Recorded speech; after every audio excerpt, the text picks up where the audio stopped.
Throne Station was the largest artificial structure in the known galaxy. It had been carved from the dead core of a gas giant and shaped into an enormous ring that orbited a pale white star at the exact center of Concord space. It was a city, a palace, a fortress, and a symbol all at once. Over 2 million beings lived and worked on it at any given time, representing hundreds of different species, and its corridors were built to accommodate everything from creatures the size of a house cat to beings that needed to crawl on their bellies through tunnels 50 feet wide. But despite its diversity, Throne Station had always been designed with the filly in mind. The ceilings were tall enough for their towering frames.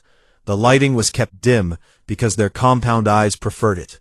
And hidden in the walls were pheromone dispensers that released subtle chemical signals meant to create a sense of unease in non-filly visitors. It was a small, petty trick, and it worked on most species. It did not work on humans, because humans could not smell phyli pheromones, a fact that had always quietly annoyed the station's designers. Katie's ship, the EDS Resolute, docked at Port 19 on the station's outer ring after a 4-day journey through faster-than-light corridors. She stepped off the ship in her dress uniform, a dark navy suit with silver rank insignia on the collar and the United Earth Defense Corps emblem on her shoulder.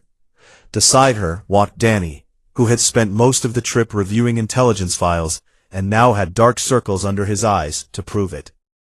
Behind them came Colonel Pete Gallagher, a broad-shouldered combat engineer in his late 40s, with a shaved head and hands that looked like they had been designed to break things, which in several documented cases they had. Pete had served with Katie during the border skirmishes and had a reputation for being the calmest person in any room until the moment he was not. Ambassador Lisa Marsh was waiting for them at the end of the docking corridor. Lisa was 53, with silver hair pulled back in a neat bun and eyes that missed absolutely nothing. She had spent 22 years as a diplomat in alien courts and had developed a sixth sense for political danger that was almost supernatural. She greeted Katie with a firm handshake and a look that said, "We need to talk right now." They walked together through the winding corridors of Throne Station toward their assigned quarters. The station was busy, filled with aliens of every description, moving in every direction. A group of Kraven, tall skeletal beings with elongated skulls and clicking jaw plates, watched the human delegation pass with what might have been curiosity or contempt. A pair of Velith traders, small and furred with enormous dark eyes, pressed themselves against the wall to let them by. And one of them whispered something that the translator rendered as, "the doomed ones." "That is encouraging," Pete muttered. Lisa waited until they were inside their quarters, with the door sealed and a signal jammer running, before she spoke. "It is worse than we thought," she said, pulling up a holographic display from her datapad. "Zorvan has been building toward this for months. He absorbed the Velith cluster last cycle without a single vote from the lower council. He pressured the Nathine Federation into giving up their mining rights in the Cora Nebula. He is consolidating power, and he is looking for species to make examples of." "And we are the example," Katie said. "We are perfect for it," Lisa replied.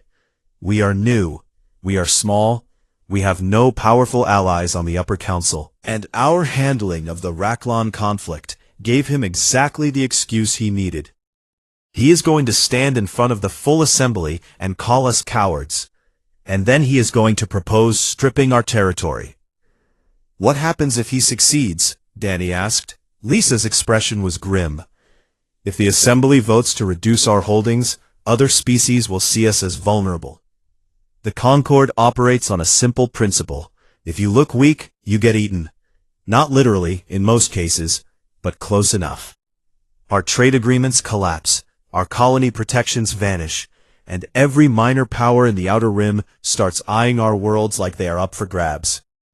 Katie stood by the window, looking out at the pale white star that Throne Station orbited.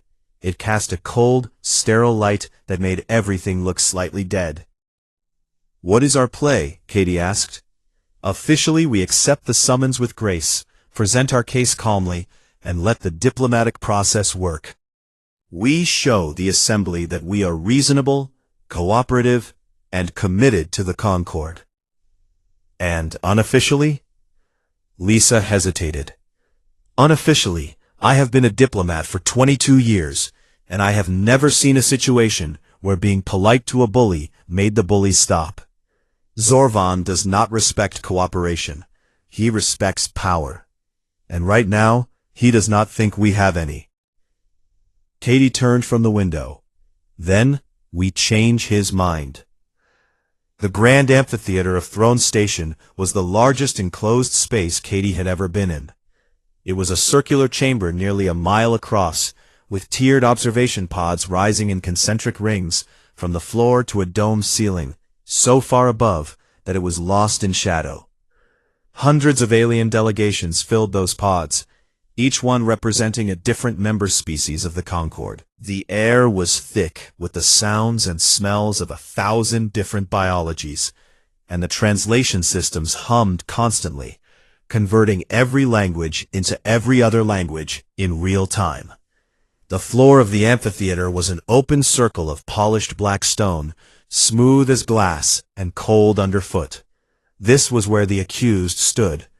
Katie noticed that the Thyli had not even tried to pretend this was a neutral hearing. The setup was a trial, plain and simple. At the far end of the floor, elevated on a platform of living crystal that pulsed with a soft inner light, sat High King Zorvan. He looked larger than the intelligence photos had suggested, and he was perfectly still, which was somehow more intimidating than if he had been moving. His 12 personal guards stood behind him in a perfect line, their bioforged armor gleaming in the dim light. Katie walked to the center of the floor. Danny and Pete stood at the edge, and Lisa positioned herself just behind Katie's right shoulder. The amphitheater fell silent as Zorvan leaned forward. "General Katie Dawson of the United Earth Defense Corps," Zorvan began, his translated voice rolling through the chamber like a slow wave. "You have been summoned before this assembly to address concerns regarding humanity's commitment to the collective defense of the Galactic Concord." He paused, letting the words settle. Every eye and sensor and optical organ in the room was fixed on Katie. She stood with her hands clasped behind her back, her spine straight, her face completely neutral. She had learned a long time ago that the first person to show emotion in a room full of enemies was the first person to lose control. "During the recent Rocklan border conflict," Zorvan continued, "human forces were deployed to the contested zone as part of the Concord's Joint Defense Initiative. The Rocklan pirates had attacked 3 shipping lanes and destroyed 17 merchant vessels belonging to Concord member species. The appropriate response was swift and decisive military action." He gestured with one of his 4 arms, and a holographic display appeared in the air above the floor, showing tactical maps and fleet movements. Instead, human forces initiated negotiations with the Rocklan leadership. They offered territorial concessions. They proposed trade agreements. They withdrew from 2 engagements where they held superior tactical positions. And when the conflict finally ended, it was through a treaty that granted the Rocklan far more favorable terms than they deserved. Zorvan's mandibles clicked once, sharply. "This is not the behavior of a warrior species. This is the behavior of a species that fears conflict, a species that will sacrifice the security of its allies to avoid the discomfort of war. And it is the assessment of this throne that humanity's territorial holdings should be reduced and its defense obligations reassigned to a species with the courage to fulfill them." The amphitheater buzzed with reaction. Dozens of species exchanged looks and signals and chemical messages. Some agreed. Some were uncertain. A few, the ones who had done their research on humanity, were very quiet. Zorvan spread his 4 limbs wide, a gesture of royal generosity that meant he was allowing the accused to grovel. You may respond, General Dawson. Katie stood in the silence that followed, and she felt every single eye in that enormous room pressing down on her like a physical weight. She felt Danny's worry behind her. She felt Pete's steady anger beside her. She felt Lisa's hand brush her elbow, a gentle signal that said, "Be careful." And deep in her chest, in a place that was older than language and older than civilization, something woke up. It was not panic. It was the thing that had kept her species alive through ice ages, and plagues, and wars that had nearly ended them. It was rage, quiet and controlled, and absolutely certain of itself. Katie looked up at Zorvan and said, "Yes, I have quite a lot to say." Katie took one step forward. The sound of her boot on the polished black stone echoed through the amphitheater like a heartbeat. She took another step, and then another, and she did not stop until she was standing directly beneath Zorvan's elevated platform, so close that his personal guards shifted their weight and tightened their grips on their weapons. She was small beneath him. The top of her head barely reached the base of his crystal throne, and she did not care. She looked up at the High King of the Philly Empire, this ancient insectoid ruler who had crushed civilizations and rewritten the maps of star systems, and she spoke. "You say we fear war," Katie said. Her voice was not loud. She did not shout. She spoke in a tone that was low and steady, and carried through the perfect acoustics of that enormous chamber, like a blade sliding from a sheath. "I need to make sure I understand what you are saying.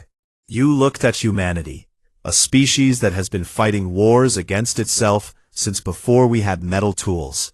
A species that invented a weapon capable of splitting atoms, and then used it on 2 of our own cities just to see what would happen. A species that nearly burned its own world to ash, not once, but several times across our history. And your conclusion, after studying all of this, was that we are afraid of conflict." She paused. The silence in the amphitheater was total. Not the polite silence of diplomacy, but the deep, heavy silence of the room full of beings who had just realized that something fundamental about their assumptions was wrong. "Let me explain something to you, High King, because I think there has been a terrible misunderstanding. And I want to correct it now, clearly, so that every species in this chamber hears it and remembers it."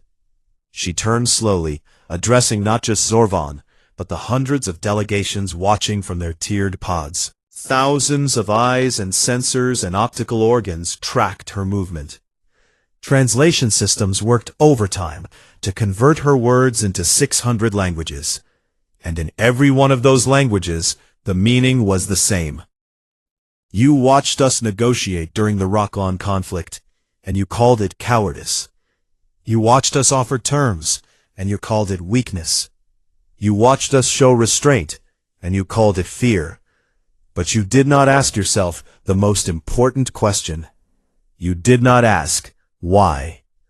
She held up one hand, a simple human gesture that somehow commanded the attention of the entire room. We negotiated because we have learned, through thousands of years of blood and fire, that war is not a strategy. War is a failure. It is what happens when every other option has been exhausted. And we exhaust those options because we have seen what happens when we do not. We offered terms to the Rocklan because every single soldier in our fleet is someone's daughter, someone's son, someone's whole world, and we do not spend their lives like coins in a game. We showed restraint because restraint is the hardest thing a species can do when it has the power to destroy. Her voice dropped lower, and somehow the entire amphitheater leaned in to hear it. You see, High King, that is the part you missed. You looked at our restraint and saw weakness. But restraint is not weakness. Restraint is what a dangerous thing does when it is trying very hard not to hurt someone. And if you had bothered to read our history instead of just our recent tactical reports, you would know exactly how dangerous we are. She began to walk in a slow circle on the black stone floor, her boots marking a steady rhythm. Humanity has been at war with itself for 10,000 years. We did not wait for an alien enemy to teach us how to fight. We practiced on each other. We fought with rocks and sticks and sharpened bones. We fought with swords and arrows and gunpowder. We fought with tanks and aircraft and bombs that could flatten cities in a single flash of light. We fought with chemicals that dissolved lungs and diseases that we engineered in laboratories. We fought in trenches filled with mud and blood, in deserts so hot the metal of our guns burned our hands, in frozen wastelands where men died standing up because the cold killed them before they could fall down. Several delegations in the upper tiers had gone very still. The Kraven, who prided themselves on their martial culture, were listening with an intensity that bordered on alarm. The Velith, who had surrendered to Zorvan without a fight, were trembling. And every single time, Katie continued, every single time we nearly destroyed ourselves, we got back up. That is the part that should concern you. Not that we fight, because many species fight, but that we survive. We survived things that should have ended us. We survived ice ages that covered our world in glaciers. We survived plagues that killed half our population. We survived wars that turned our greatest cities into ash and rubble. And every single time, we came back stronger, angrier, and more determined than before. She stopped walking and faced Zorvan directly. You said that we pulled back from engagements during the Raklan conflict. That is true. Do you want to know why? Because in those engagements, our tactical computers calculated that we could win with acceptable losses, but that the Raklan civilian stations in the combat zone would be destroyed as collateral damage. 60,000 Raklan civilians, most of them children and elderly. And our commanders made the decision to withdraw rather than win a battle that would cost 60,000 innocent lives. She let that number hang in the air. I call it the single hardest decision a soldier can make. I call it strength that your species has apparently never had to develop, because you have never once, in your 12,000-year history, had to look at yourself in a mirror and ask whether the victory was worth the cost. Zorvan's compound eyes had not blinked. His mandibles were still. His guards were frozen in place. In the observation pods, entire delegations had stopped moving, stopped whispering, stopped breathing. You want to know what humans are like in war, High King? Real war? Not the careful, measured, controlled engagements you saw during the Raklan conflict, but the kind of war where survival is the only goal, and mercy is a luxury we cannot afford. She took one more step forward, and her voice filled the chamber. We are relentless. We do not stop when we are tired. We do not stop when we are wounded. We do not stop when we are outnumbered or outgunned or surrounded. We do not stop when our cities are burning and our ships are falling from the sky, and every rational calculation in the universe says that we should surrender. We fight with whatever we have. If we have guns, we use guns. If we have knives, we use knives. If we have nothing but our bare hands and our teeth, we use those too. Because something inside our species, something that was there before we had language or fire or tools, something ancient and stubborn and absolutely furious, refuses to die. Colonel Pete Gallagher stood at the edge of the floor with his arms crossed, watching with an expression that was hard to read. Danny had gone pale, not from fear but from the sheer force of what was happening in front of him. Lisa stood perfectly still, her diplomat's mask in place, but her eyes were bright. Katie's voice came down from its peak, not softer but more focused, like a blade being turned from its flat side to its edge. You think we fear war. What we fear, High King, is ourselves. We fear what we become when there is no other choice left. We fear the version of ourselves that stops negotiating and stops showing restraint and stops caring about acceptable losses. Because that version of us, The version that burned its own world and still refused to die. That version of us has never been defeated. Not once. Not in 10,000 years of trying. She stood beneath his throne and looked up at him, and every being in that amphitheater could see the fire in her eyes. So here is what I need you to understand, clearly and completely, so that there is no confusion. You may reduce our territory. You may strip our council seat. You may turn the entire Concord against us, and it will not matter, because we will still be here. We will still be building. We will still be fighting, and we will never ever stop. She held his gaze for a long, terrible moment. And if you push us far enough to prove it, you will wish with every fiber of your ancient body that we had been. The amphitheater was silent for 7 full seconds. In a room with 900 species, 7 seconds of total silence was an eternity. And in that silence, something shifted. Something changed in the way the galaxy looked at the small, soft, short-lived species from the outer rim. Katie Dawson clasped her hands behind her back, turned around, and walked back to her delegation without waiting for permission to leave. The 7 seconds of silence ended not with applause or cheering, because those were human customs, but with something far more telling. The amphitheater erupted in the sounds of 900 species reacting at once. Pheromone clouds bloomed from the thyli observers in the upper tiers, thick and bitter, the chemical equivalent of alarm. The Kraven delegation was clicking their jaw plates in rapid sequences that their translators struggled to keep up with. But the general meaning was clear. Recalculation. The Nathene, a stocky reptilian species who had lost their mining rights to Zorvan just months ago, were leaning forward in their pod with an expression that looked very much like hope. Katie walked back to her delegation with steady steps. She did not hurry. She did not look back at Zorvan. Pete fell in beside her and said nothing, which was his way of saying everything. Danny was standing with his datapad pressed against his chest, his face pale, but his eyes wide, with something between terror and pride. Lisa was already moving, her diplomat's brain switching gears from defense to offense without missing a beat.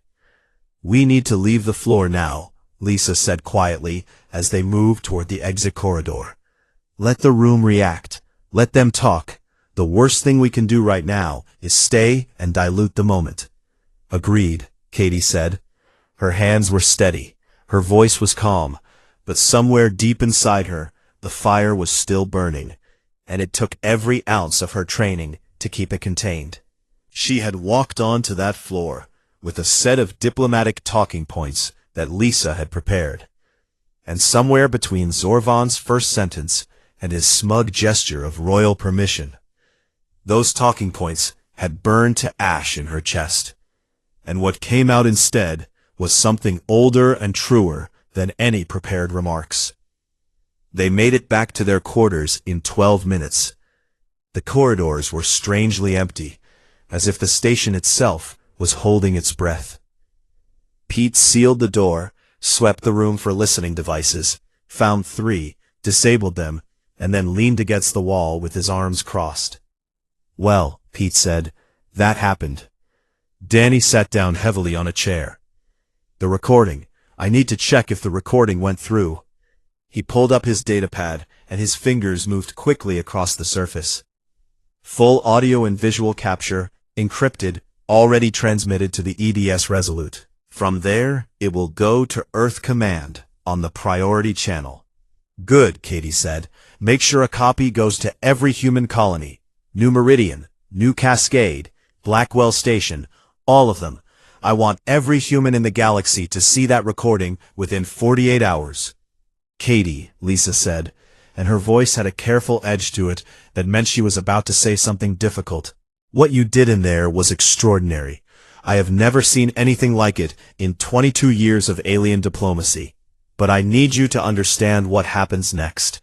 Katie sat down across from her and waited. "Zorvan has ruled for 3 centuries, Lisa continued. No one challenges him publicly. No one. The last species that tried was the Korath, and the Phillies spent 400 years grinding them into dust. What you just did was not just a speech.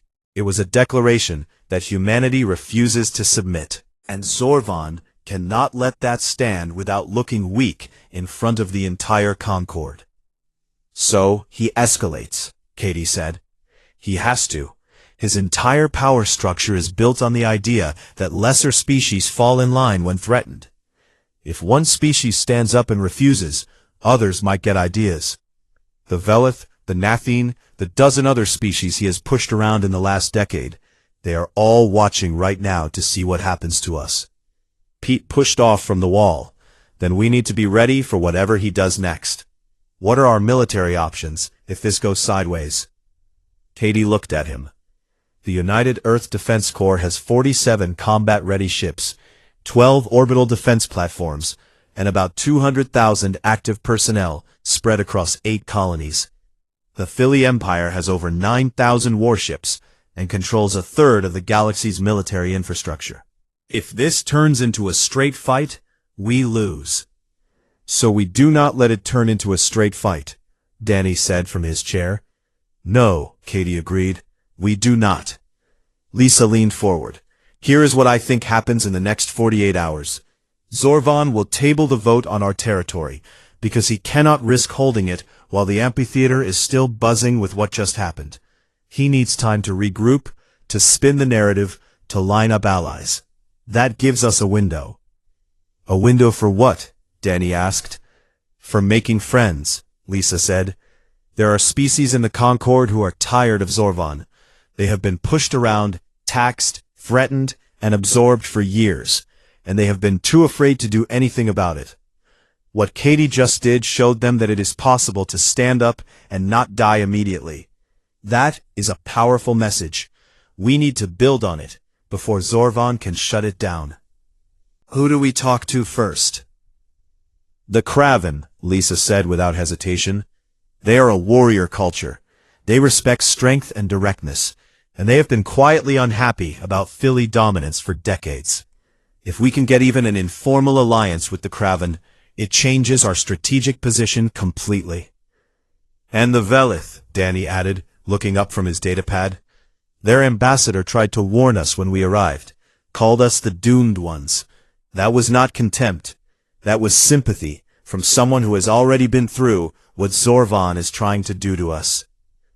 The next 36 hours were the most intense diplomatic blitz in human history. Lisa worked with almost no sleep, moving through the corridors of Throne Station with the focused energy of someone who knew that every conversation could determine the fate of her species. She met with the Kraven trade envoy in a cramped side chamber and spoke plainly about mutual defense interests. She shared a meal with the Nathine delegation, which involved eating something that looked like blue moss and tasted like burnt copper, and discussed what a galaxy without Philly domination might look like. She sent encrypted messages to the Velith back channel and received a reply that was short but significant. We are listening. Meanwhile, Pete worked with the Resolute's crew to establish secure communication lines back to Earth Command. The recording of Katie's speech had arrived on Earth 14 hours after the event, and the reaction was immediate and overwhelming. The United Earth Council held an emergency session. Public opinion polls showed 91% support for Katie's stance. Volunteers flooded military recruitment offices on 3 different continents. Something about her words had reached into the collective chest of humanity and grabbed hold of something primal. On the colonies, the reaction was even stronger. New Meridian's governor issued a statement of full support within an hour. New Cascade, the youngest colony, began emergency production of defense materials without being asked. Blackwell Station, a mining colony on the edge of Concord space, sent a blunt 2-word message to Earth Command. We are ready. Katie spent those 36 hours in meetings, in planning sessions, in quiet conversations with Pete about fleet positioning and defensive strategies. She slept for 4 hours total, and even then, she dreamed about the amphitheater, about Zorvan's unblinking compound eyes, about the weight of the silence that had followed her words. On the second night, Danny found her on the observation deck of their quarters, staring out at the pale white star. "The Kraven have agreed to a preliminary defense dialogue," Danny said. "Lisa says it is not an alliance yet, but it is the closest thing we have ever had to one." "Good. And there is something else." Danny hesitated. Intelligence intercepted a communication from Zorvan's council. It was partially encrypted, but the analyst managed to pull out a few key phrases. He looked down at his datapad. The phrases were military redeployment, forward staging, and human border. Katie was quiet for a long time. The star outside cast its cold light across her face, and in that light she looked older than 41, not tired, but weathered, like something that had been through storms and was expecting more. "He is not going to let this go," she said. "No," Danny agreed. Katie turned from the window. "Then we prepare, quietly, carefully, and completely. We prepare for the possibility that words are not going to be enough. And if it comes to that, Danny, if Zorvan forces our hand, then the galaxy is going to learn something else about humanity." "What is that?" Katie's expression was calm and certain, and absolutely without mercy. "That our restraint was never a limitation. It was a gift, and gifts can be taken back." She walked past him toward the planning room, where Pete and Lisa were already waiting, and the door closed behind her with a soft sound that felt in that moment like the closing of a chapter and the opening of something much larger and much more dangerous. 3 months passed, and the galaxy was not the same place it had been before Katie Dawson stood on the black stone floor of the Grand Amphitheater and told the most powerful being in known space that humanity was not prey. The recording had done what recordings do in an age of faster-than-light communication. It spread. Within days of the event, it had been translated into over 600 alien languages and distributed across every major information network in the Concord. Alien scholars wrote papers about it. Military strategists from 100 different species downloaded it and studied it frame by frame, paying particular attention to Katie's body language, her vocal patterns, and the terrifying steadiness of her hands. Cultural analysts debated its meaning. Some called it a bluff, some called it a threat. The ones who had actually studied human history called it a promise. On Earth, the reaction had been seismic.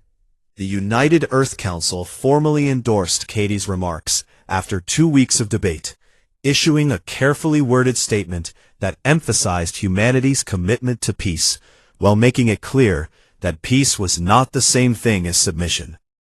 The statement was boring by design, because Lisa had helped write it, and Lisa understood that good diplomacy was often about being boring in exactly the right way.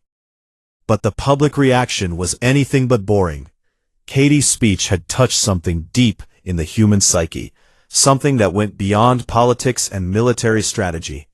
It reminded people of who they were and where they had come from. Schools played the recording in history classes. Veterans watched it in quiet living rooms and nodded to themselves.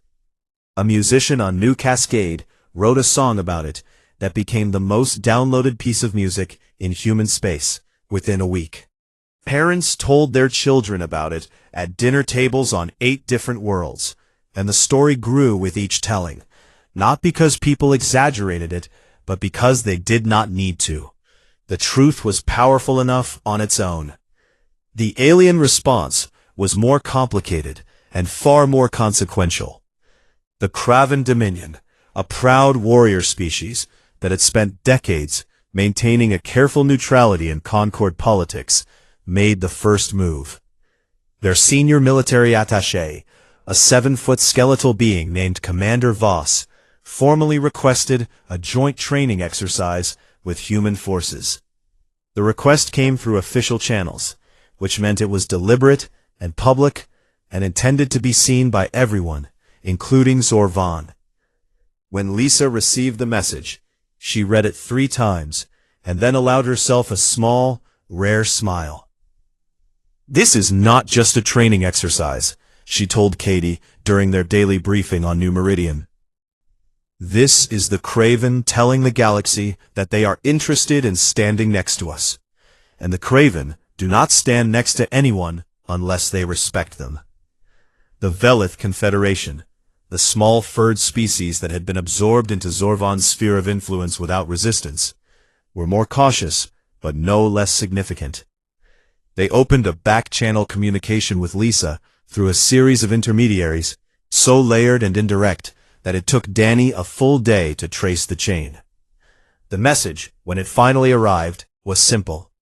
"We saw what your general did. We want to know how your species learned to say no."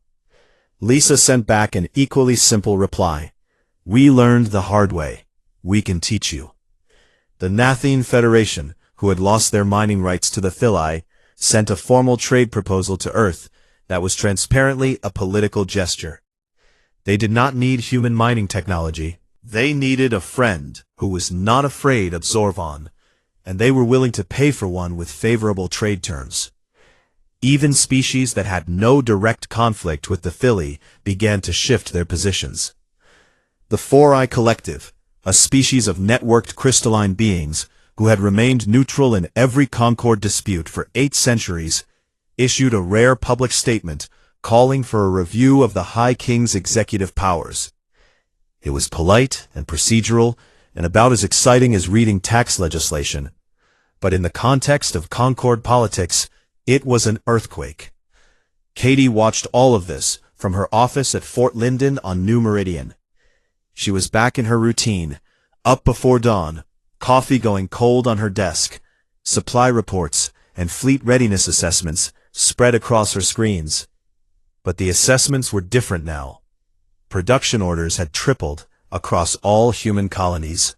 The shipyard at Blackwell Station was running around the clock, building new frigates and corvettes at a pace that would have been unthinkable 6 months ago.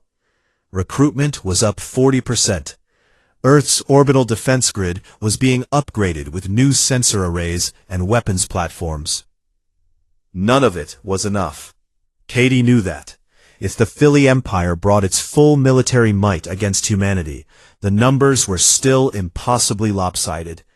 9,000 warships against 47, soon to be 60 if the shipyards kept their schedule.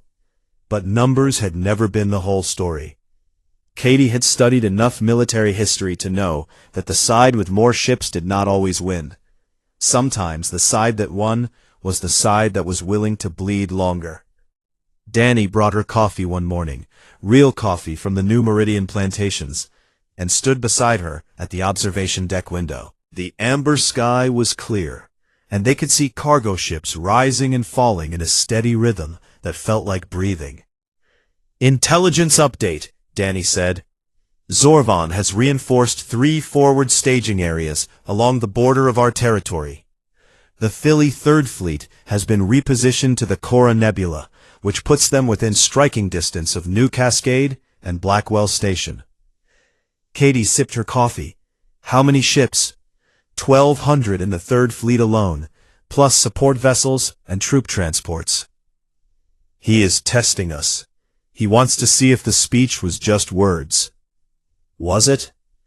Katie looked at him, and Danny saw in her eyes the same fire he had seen on the floor of the Grand Amphitheater. Controlled now, banked down to embers, but burning all the same. "What do you think, Danny?" He nodded slowly. "I think I should start coordinating with the Craven attaché about that joint exercise. And I think we should move the 7th Patrol Group to the Blackwell Corridor." "Do it," Katie said. "But we do this right. We prepare for everything. We plan for every scenario. We position ourselves so that if Zorvan makes a move, we are ready to respond. And we give him every possible chance to back down. Every single one." "Why?" Danny asked, not because he disagreed, but because he wanted to hear her say it. "Because that is who we are," Katie said. "We do not start wars. We do not want wars. We go further than any other species in this galaxy to avoid wars. But if someone else starts one, we finish it. And the difference between us and every other species Zorvan has ever bullied is that finishing it is something we have been practicing on each other for 10,000 years. 6,000 light-years away, in the dim private chamber of Throne Station, High King Zorvan sat alone for the first time in decades.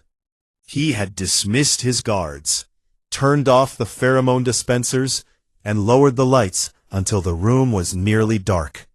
The bioluminescent moss on the walls cast a faint blue-green glow that made his violet carapace look almost black. He was watching Katie's speech for the 63rd time. He had studied every word, every gesture, every micro-expression on her face. He had cross-referenced her claims against the intelligence files on human history, and what he had found there had disturbed him more than anything she had said in the amphitheater. Because she had not been exaggerating. If anything, she had been understating it. The things humans had done to each other across their history were catalogued in files that his analysts had flagged with warnings. He thought about the Korath, that fierce warrior species that had defied the Philly Empire 3,000 years ago. It had taken 4 centuries and 3 separate campaigns of total annihilation to break them. The cost had been staggering. Billions of lives on both sides. Entire star systems rendered uninhabitable. And the Korath had been driven by instinct, by a biological imperative to fight that was hardwired into their nervous systems. The humans were different. They did not fight because their biology demanded it. They fought because they chose to. And they fought with something the Korath had never possessed: creativity, adaptation, the ability to look at any situation, no matter how hopeless, and find a way to turn it into an advantage. They invented new weapons in the middle of wars. They changed strategies between battles. They learned from every defeat and came back with answers to the very tactics that had beaten them. And there were 8 billion of them on their homeworld alone. Zorvan opened a private communication channel to Counselor Dreth. The amphibian responded immediately, as if he had been waiting by the console for exactly this call. "Dreth," Zorvan said, and his voice was different now, stripped of the royal authority and the practiced confidence. It was the voice of a very old being who had just realized he might have made a very serious mistake. "I need you to compile a complete intelligence assessment on humanity. Everything. Their military history, their technological development, their cultural psychology, their capacity for sustained conflict. Leave nothing out." "Of course, High King," Dreth said. "Where would you like me to begin?" "Begin with their wars, all of them."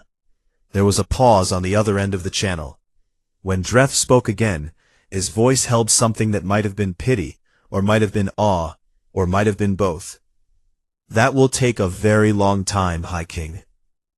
They have had a great many wars." "Then start now," Zorvan said, and closed the channel. He sat in the dark for a long time after that, thinking about compound eyes and simple eyes, about carapaces and bare skin, about species that were born armed, and species that were born with nothing but a scream and a refusal to die. And on New Meridian, 8,000 light-years from the crystal throne of the galaxy's most powerful ruler, Katie Dawson finished her coffee, set the cup on her desk, and went back to work. There were ships to build, alliances to forge, soldiers to train, and a galaxy that was only now beginning to understand a very old truth about the small, stubborn, furious species from an unremarkable yellow star. They were not afraid. They had never been afraid. And the galaxy would learn, one way or another, that the most dangerous thing in the universe was not a species born with claws and armor and venom. It was a species born with nothing, that had clawed its way to the stars anyway, and that had brought with it every lesson learned from 10,000 years of war against itself.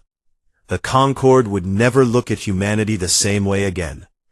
And somewhere in the back of her mind, in the quiet place where generals kept the thoughts they could not say out loud, Katie Dawson knew that this was only the beginning. The Galactic Concord had ruled the known galaxy for over 12,000 standard cycles. It was a governing body made up of more than 900 spacefaring civilizations, each one bound by treaties and trade agreements that stretched back longer than most species could remember. At the very top of this enormous structure sat one being who held more power than any other. His name was High King Zorvan, ruler of the Thili Empire, and he had occupied the crystal throne on Throne Station for over 300 years. Zorvan was not like humans. He was an insectoid, standing nearly 9 feet tall when he rose to his full height. His body was covered in a deep violet carapace that was harder than most ship armor. He had 4 arms, each one ending in clawed fingers that could crush stone. His face was dominated by 2 enormous compound eyes that saw in spectrums no human could imagine, and his mouth was a set of sharp mandibles that clicked together when he spoke. Behind him, at all times, stood 12 personal guards, each one a Thili warrior, bred for violence, encased in bioforged armor that grew from their own bodies. Zorvan believed in a very simple idea. He believed that the galaxy was divided into 2 kinds of species. There were predators, and there was prey. Predators took what they wanted. Prey begged to be left alone. And in his view, every decision a species made told you exactly which category they belonged to. Humanity had joined the Concord just under 40 years ago, when their first faster-than-light ship had stumbled into a Thili patrol zone. The galaxy had taken notice for about a week, and then mostly forgotten about them. They were given a single seat on the lower council, a modest stretch of territory near the outer rim, and a pat on the head that basically said, "Welcome to the galaxy. Now sit down and be quiet." Most alien species thought very little of humans. They were small, soft, and short-lived. They had no natural armor, no claws, no venom, no telepathy. Their homeworld was a middle-sized rock, orbiting an unremarkable yellow star in an unfashionable arm of the galaxy. The general opinion was that they were harmless, a bit loud, and not worth worrying about. On the human colony world of New Meridian, the morning began like any other for General Katie Dawson. She was in her office at Fort Linden before the sun came up, reviewing supply reports and fleet readiness assessments with a cup of coffee that had gone cold an hour ago. Katie was 41 years old, with brown skin, close-cropped dark hair, and a scar that ran along her jawline from a plasma burn she had taken during the border skirmishes against the Raklan pirates 3 years earlier. A doctor had offered to remove the scar. She said it reminded her to duck faster next time. Katie was the commanding officer of the United Earth Defense Corps and the youngest general in modern human military history. She had earned that rank not through politics or connections, but through a career built on difficult decisions made under fire. The soldiers who served under her respected her because she never asked them to do anything she would not do herself, and because she had carried wounded troopers out of burning wreckage on more than one occasion. Her aide, Lieutenant Danny Holt, walked into the office just as the sun began to break through the amber clouds outside. Danny was 28, tall and lean, with sandy hair and a face that always looked slightly worried, which was fair, because his job mostly involved worrying about things on Katie's behalf. He was holding a data pad with an expression that suggested the day was about to get much worse. "We just received an encrypted transmission from Throne Station," Danny said, setting the data pad on her desk. "Priority 1, sealed with the High King's personal cipher." Katie picked it up and read it. Then she read it again. The message was short and formal. It requested her presence at Throne Station within 6 standard days for what it called a review of humanity's contributions to collective defense. The language was polite, extremely polite, the kind of polite that made the hair on the back of her neck stand up. "They want me specifically," Katie said, "not the ambassador, not the defense minister, me." "That is unusual," Danny agreed. That is a trap, Katie corrected. She set the datapad down and stared out the window for a long moment. New Meridian's sky was turning gold as the sun rose higher, and cargo ships were already descending toward the colony's main port. Somewhere out there, 8 billion humans lived on Earth, and a few million more were scattered across 7 other colony worlds. They were building, growing, reaching further into the galaxy every year, and someone had apparently decided that this was a problem. "Get me a ship," Katie said. "Something fast. And send a message to Ambassador Lisa Marsh on Throne Station. Tell her I am coming, and that she should start pulling every file she has on recent Concord politics. I want to know what Zorvan has been doing for the last 6 months." Danny nodded and turned to leave, but Katie stopped him. "Danny, pack a dress uniform, and pack a combat kit. I want to be ready for either kind of meeting." He looked at her for a moment, then nodded again and left without another word. 6,000 light-years away, on Throne Station, High King Zorvan was holding a very different kind of meeting. His private council chamber was a dark, humid room deep in the heart of the station, designed to mimic the swamp forests of the Phylli homeworld. The air was thick and warm, and bioluminescent moss covered the walls, casting everything in a dim blue-green glow. Around a long table carved from a single piece of petrified wood sat his most trusted advisors. "The Rocklan border conflict is over," Zorvan said, his translated voice filling the room like the rumble of distant thunder. "The humans played their part. I have studied their tactics and their behavior. I have watched how they handled the crisis from beginning to end." Counselor Dreth, a towering amphibian with mottled green skin and wide, thoughtful eyes, leaned forward. "And what is your assessment, High King?" "They are afraid," Zorvan said with absolute certainty. "They negotiated when they should have attacked. They offered terms when they should have demanded surrender. They pulled their ships back from engagements they could have won. Every decision they made was the decision of a species that fears conflict." Dreth was quiet for a moment. He had served Zorvan for over a century, and had learned long ago that disagreeing with the High King was a dangerous hobby. But he also had access to intelligence reports that painted a more complicated picture of humanity. "There is another way to read their behavior," Dreth said carefully. "Some species show restraint not because they are weak, but because they understand the cost of war. The humans lost millions of their own kind in wars on their homeworld. Their history is soaked in blood. It is possible that their caution comes not from fear, but from experience." Zorvan's mandibles clicked sharply, a sound that meant he was annoyed. "Experience teaches prey to hide. That is what I saw. They hid behind words and treaties and compromises. This is not the behavior of a species that belongs in this concord as an equal." He stood, his full height casting a long shadow across the table. "I will summon their general to Throne Station. I will present the evidence before the full assembly. And I will propose that humanity's territorial holdings be reduced, and their defense responsibilities transferred to a more capable species. It is time the galaxy remembers that weakness has consequences." Dreth said nothing more. But, as the council filed out of the chamber, he lingered for a moment in the blue-green light, thinking about a phrase he had read in a human history text. The phrase was, "Do not mistake my kindness for weakness." He had not fully understood it at the time. He was beginning to, now.